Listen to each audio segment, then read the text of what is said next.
Muy bien, señor. Tal como dijimos antes de la pausa, tengo el honor de compartir este escenario aquí en Opinión Vertical en la entrevista de la semana con el doctor Guillermo Moreno, quien es el presidente de Alianza País, pero además candidato a la presidencia de la República por su partido. Doctor, bienvenido a Opinión Vertical. Gracias por la invitación y como siempre me siento muy honrado de compartir este espacio contigo. El honor, y con tu público. Claro, el honor es nuestro. Este sábado en la tarde pues nos engalanamos nosotros. Doctor, Alianza País, ¿cómo va? Va bien, porque hemos estado haciendo las tareas que nos corresponden. En primer lugar, estamos desarrollando desde hace varios meses una campaña nacional de afiliación, que es lo que corresponde a los partidos en esta parte del proceso electoral, que es la labor de crecimiento, de fortalecimiento, actividades estas que no son propiamente proselitistas, es decir, no son propiamente electorales, sino de nuclear, captar nuevos militantes, nuevos afiliados. Y en eso hemos estado.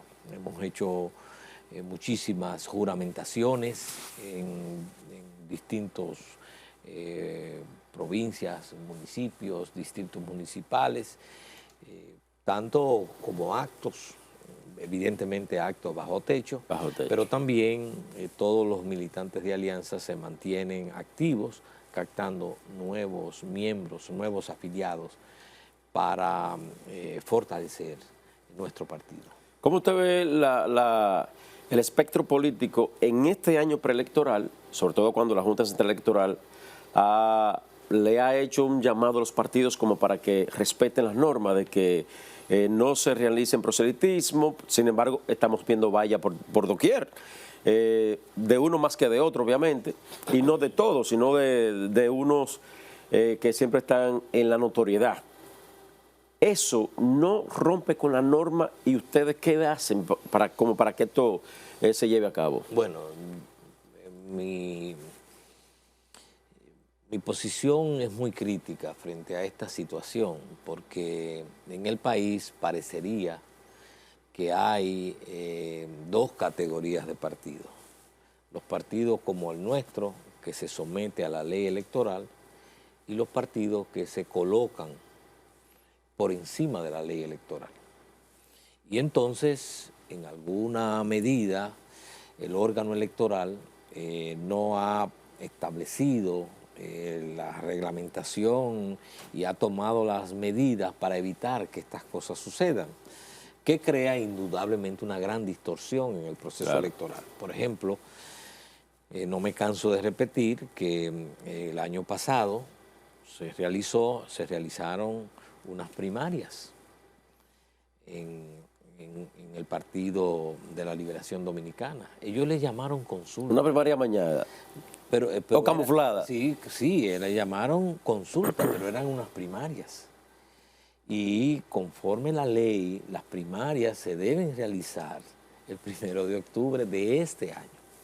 Es decir, que con un año de antelación, ese partido realizó un proceso interno de selección de sus candidaturas o de su candidato, realizó unas primarias y eso lo hizo a la luz pública. Es más, contó hasta con el apoyo del propio órgano electoral. Correcto. Que le facilitaron escáner y herramientas. Exacto. Entonces, así no podemos celebrar un proceso electoral con equidad.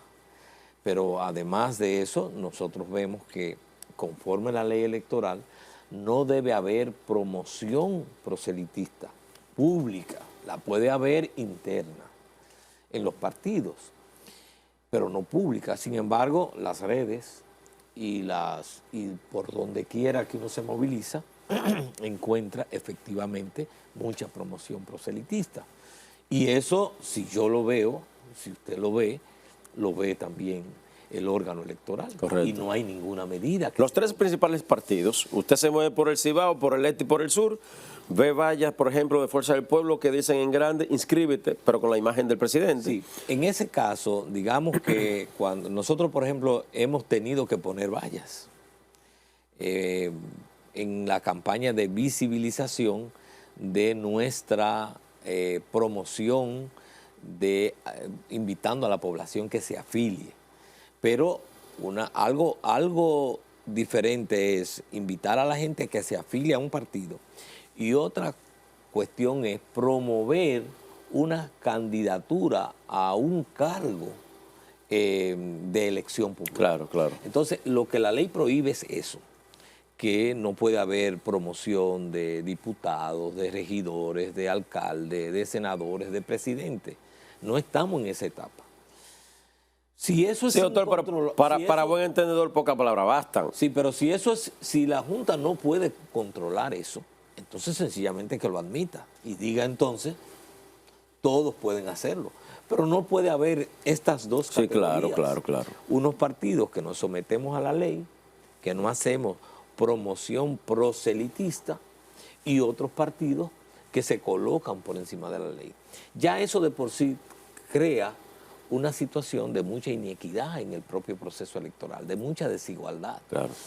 Tanto es así que esos partidos ya han electo prácticamente sus candidatos. Lo que van a hacer es actos protocolares, pero no solamente que lo han electo, sino que hacen marchas, recorridos, concentraciones. Cuando al regreso de la Semana Santa, ¿qué vimos?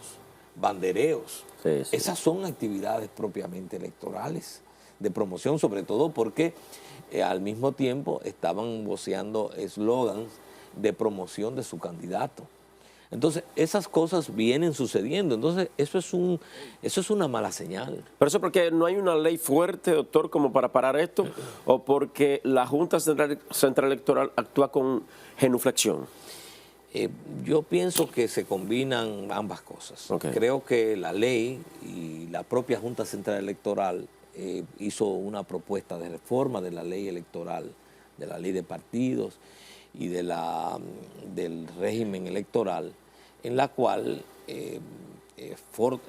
proponía una serie de medidas que le daban mucho más mecanismos de control. Pero también creo que a la Junta le ha faltado carácter, porque al margen de que la Junta tenga o no los mecanismos ideales para poder actuar frente a estas violaciones, lo menos que la Junta ha debido hacer, el órgano electoral, es hacerles advertencias públicas a todo el que está violando la ley. Es decir, si alguien está promoviendo su candidatura a alcalde o precandidatura a alcalde y no estamos en el periodo de esa promoción, la Junta debe de, por lo menos, producir una declaración, debe enviarle un tipo de advertencia a ese partido, claro, a los directivos de ese partido y al propio que se está promocionando y a la empresa por donde se está promocionando, diciéndole: usted está promoviendo un alcalde, un candidato a senador o un precandidato y no estamos en ese periodo. Fuera de fecha. Entonces ya el hecho de que eso se advierta ya de por sí implica un órgano electoral que tiene entonces que va mostrando el carácter para hacer cumplir la ley. Entonces, ahí ha faltado mucho carácter y eso es una mala señal. Claro. ¿Por qué? Porque esa conducta, esas prácticas de estos partidos que van violando la ley y no pasa nada, y vuelven y la violan y no pasa nada, sí, todo eso se va acumulando y termina entonces normalmente produciendo la crisis electoral. En un proceso electoral como los nuestros, en los cuales hay mucha desigualdad. Claro. Por ejemplo, nosotros ahora estamos viendo muchas manifestaciones de cómo es que se han venido financiando los procesos electorales. Eso no ha desaparecido. Nosotros tenemos, por ejemplo, el caso de este diputado, que a todas luces incluso fue extraditado. Miguel Gutiérrez. Porque utilizó recursos, de acuerdo a la extradición, recursos del narcotráfico. Pero nosotros también estamos siendo testigos de todo lo que está envuelto en el expediente Calamar. Y en el expediente Calamar, toda esa orquestación de robo, de mafia, era para financiar un candidato a unas primarias y luego a las presidenciales. En ese contexto, ¿Candidato a la presidencia? A la presidencia, porque era para financiar el candidato del partido oficial en ese momento. Es decir, que en esas prácticas que se dan en la República Dominicana, que están ahí, que permanecen ahí, son las que ponen y llevan los procesos electorales a situaciones de crisis. Por eso es que necesitamos un órgano electoral que tenga el carácter para actuar y actuar preventivamente y actuar a tiempo, para frenar, para evitar que todo esto se acumule y haga crisis. Doctor, hay un caso ahí mismo sobre ese tema, de que un partido, cual sea, grande o pequeño, que tenga en un lugar lejano de la capital, hay una persona que quiere ser candidato a senador, diputado, o hasta regidor, porque ya hasta un regidor gasta millones en una campaña. Sin embargo, el del partido que está posicionado en ese pueblo, lejano de la capital, está bien posicionado ante las encuestas, la popularidad del entorno, pero no tiene el dinero para costearse. El otro que quiere ser candidato sí tiene el dinero, no se sabe de dónde viene el dinero, pero el partido le dice, al del partido le dice, mira, no tenemos dinero para costear tu campaña, tú estás mejor que él, pero él es el candidato de nosotros porque él puede costear su campaña. Eso ha estado ocurriendo y no pasa nada con eso. Mira, Robinson, qué bueno que tú haces esa intervención. Eso lo que pone de manifiesto es que en la llamada democracia dominicana vive una profunda crisis de representatividad. ¿Qué significa esto? Que son muy pocos los ciudadanos y ciudadanas que se sienten representados en esos regidores, en esos alcaldes, correcto, en esos diputados, senadores y hasta presidentes de la República. Porque la democracia ha terminado convirtiéndose en una especie de plutocracia, es decir, de régimen político electivo, pero en función de quién tiene el dinero para comprar prácticamente su cargo. correcto. Los mismos partidos lo plantean sin ningún tipo de tapujo. Es decir, para ser el que no tiene 20 millones, que no aspire a ser candidato a regidor.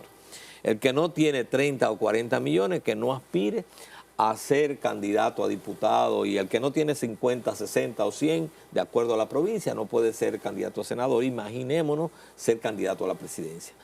En esos partidos, porque eso no pasa en Alianza País, en esos partidos, esa es la dinámica.